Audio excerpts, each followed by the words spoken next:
Un caro saluto a tutti voi, dagli amici di Silvestro Montanaro. Vi vogliamo proporre una riflessione su questo tema. Se il prezzo del gas lo fa Amsterdam. Ecco, fra poco vi condivideremo il video dal profilo Facebook di un noto politico italiano, ma premettiamo che la nostra intenzione non è assolutamente quella né di fare propaganda politica né tantomeno di fare propaganda elettorale, ma semplicemente quella di muovere delle domande e cercare delle risposte. Vogliamo andare un attimino e partire da una visita sul sito dell'ENI, l'Ente Nazionale per gli Idrocarburi. Se voi andate sul sito dell'ENI, cercate documentazione, troverete una serie di documenti, andate ad aprire in evidenza documento 2022 Interim Consolidated Report, datato 5 agosto 2022, è l'ultimo documento, è il più recente al momento. Se scorrete fino a pagina 62 di questo PDF, ecco,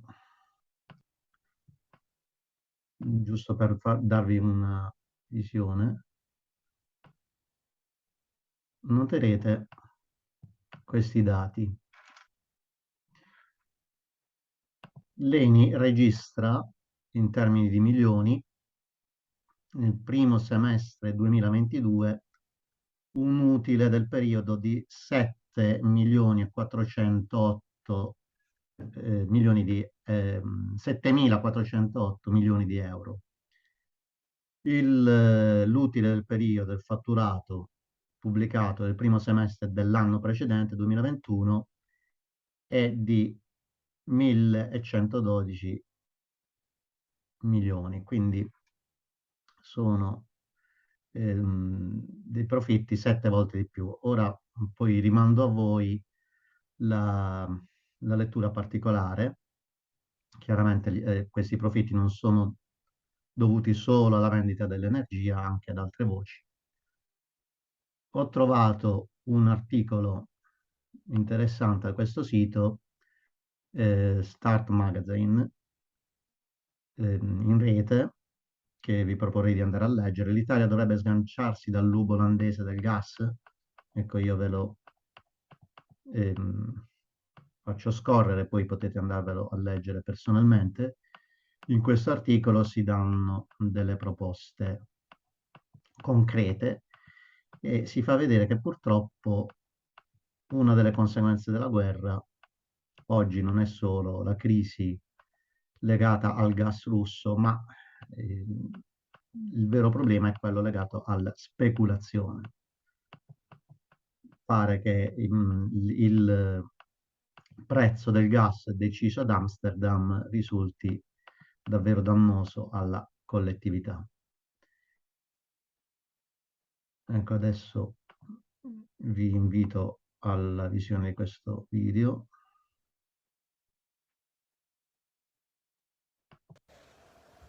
Le bollette pazze sono veramente un'emergenza e finalmente anche Salvini, Calenda, gli altri che dicevano a Conte che non era un grande problema quando lui lo poneva tra i primi punti lo dicono, e io so con una persona che ormai è diventato, anche senza volerlo diciamo così, un emblema di queste bollette, che è Francesco Francese, che è un mio amico e io conosco perché ci ha aiutato. Lui realizza un importante pomodoro che si chiama La Fiammante ed è stato uno dei partner della campagna per riconoscere l'arte del pizzaiolo napoletano patrimonio UNESCO.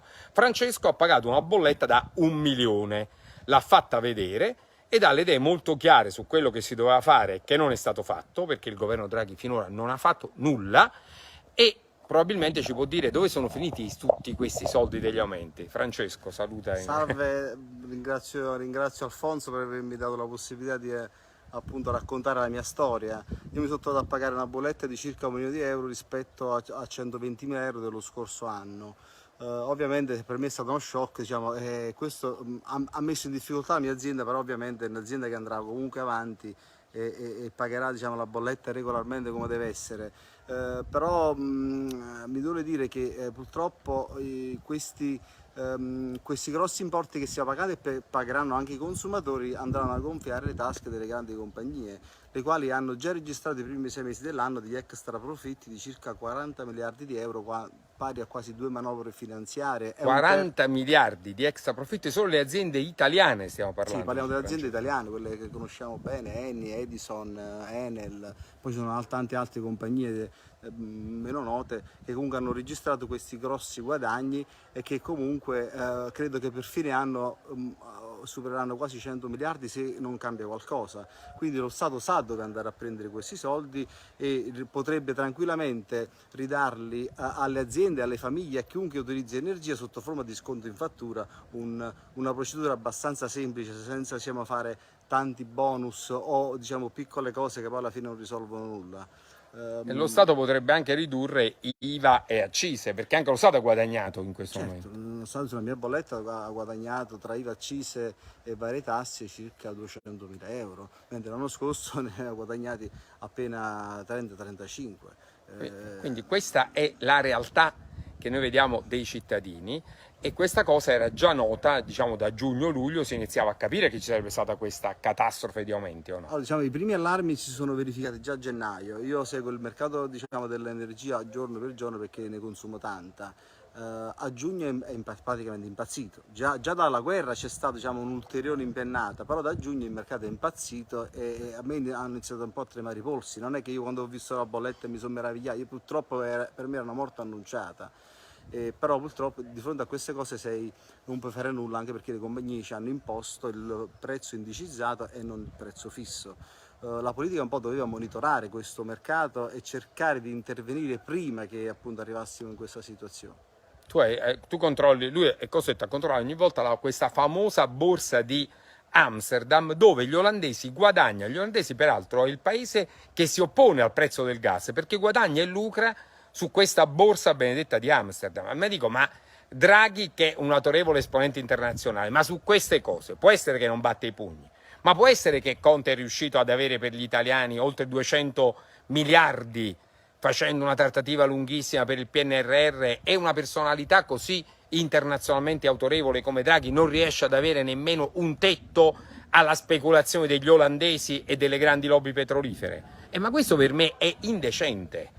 E io sono convinto che persone come Francesco stanno facendo un lavoro di informazione dal basso. Lui ha raccontato anche a me delle cose che io francamente non pensavo, per esempio la borsa di Amsterdam che combina cose incredibili. Sì, ma tutto si gioca sulla borsa di Amsterdam, che praticamente il prezzo, allora le grandi compagnie acquistano il metano, diciamo, a un prezzo fisso stabilito circa 20 anni fa e quello non è mai variato e poi lo rivendono a prezzo indicizzato, che è un prezzo che viene creato sulla borsa di Amsterdam ogni mattina e nella stessa giornata ha delle fluttuazioni di circa il 20-30%. Ovviamente Amsterdam non ha nessun interesse nel mettere il price cap oppure, diciamo, regolamentare quel mercato perché ci guadagna sugli extra profitti, quindi dovrebbe essere l'Italia, non so, l'Europa o a uscirsene da quel mercato oppure avere, diciamo, l'autonomia diciamo, energetica, diciamo, ogni paese per stabilire il prezzo in base al paese in cui si acquista. Bene, io credo che questo è per darvi alcune informazioni. Io l'ho detto più volte, Conte a luglio aveva chiesto 9 punti, che erano banalissimi, nel senso non banali perché, ma erano cose giuste, cioè dal tema di aiutare le famiglie e le imprese a intervenire contro la speculazione, che è esattamente quello che dice Francesco, aveva chiesto gli interventi per i più deboli, i più poveri, tutta una serie di cose che potevano essere accolte. L'hanno deriso. Adesso Letta si ricorda che forse è importante intervenire, ma allora nessuno l'ha supportato. E adesso la situazione è questa. Adesso Salvini, Calenda dicono che bisogna tutti mettersi d'accordo. Io sono convinto che dovranno mettersi d'accordo, ma è importante guardare che non facciano altri imbrogli, perché il problema è: hanno il coraggio o no di dire alle grandi aziende che hanno fatto extra profitti che una parte di questi soldi devono tornare alla collettività nazionale? Hanno il coraggio di fare il dovere dalla parte degli italiani, dei cittadini, e hanno il coraggio a livello internazionale di andare a muso duro con l'Olanda e dire che non è accettabile che queste compagnie abbiano fatto gli acquisti con prezzi bloccati 20 anni fa, quindi non è il tema della guerra, Lui giustamente diceva, in questo caso, al di là che la Russia è un aggressore e che noi siamo dalla parte dell'Ucraina, però in questo caso si sta strumentalizzando la guerra per fare affari, perché loro il prezzo che pagano il gas russo lo pagano ancora col prezzo vecchio e quello che ci guadagnano sopra sono speculazioni che fanno le multinazionali europee. Questo è grave e se la prendono con il cittadino o con l'imprenditore. Allora, caspita, un po' di dignità di questa classe politica sarebbe doverosa. Io credo che con Francesco ci risentiremo, perché tra l'altro è diventato senza volerlo, perché lui avrebbe preferito non pagare una bolletta così esorbitante, una sorta di testimonial di questa vera e propria vergogna nazionale. Sì. Grazie, rimanevo in contatto sperando appunto che il governo faccia qualcosa. Che faccia qualcosa, perché un mese possiamo pagarla, il secondo anche, ma il terzo poi il settore andrà in ginocchio e soprattutto i consumatori, perché noi dobbiamo ribaltare tutto sui consumatori. E questo è il Made in Italy italiano, perché io Francesco lo conosco, perché la sua azienda di pomodoro è stata premiata come azienda contro il caporalato, perché aderiva a tutte le procedure per la legalità. Quindi esempio di imprenditore lavoratore vero, e tutti stanno subendo un sacco di guai. Le aziende di Sassuolo della ceramica che hanno dovuto sospendere le produzioni. Adesso finalmente Salvini si è svegliato, ha capito che forse bisognava fare qualcosa. Ma perché quando lo chiedeva Conte sono stati tutti silenziosi? Per cercare di scaricare su lui delle responsabilità che in questo caso, poveretto, non aveva. Allora un po' di serietà. Questa classe politica che fa la campagna elettorale sul nulla, proponendo un giorno le centrali nucleari che saranno pronte tra 30 anni. Intanto la gente, lui, le paga oggi le bollette, non tra 30 anni. Un altro giorno ripropongono addirittura, che ne so, la leva obbligatoria. Tutte cose del passato remoto, mentre le persone hanno problemi reali. Quindi si muovano e facciano una cosa. Chiedano scusa a Conte e gli dicano: scusa, aiutaci anche tu con i 5 Stelle a trovare oggi un accordo, ma avevamo sbagliato, perché forse il primo dei 9 punti lo potevano accogliere subito e Draghi si dia una sveglia.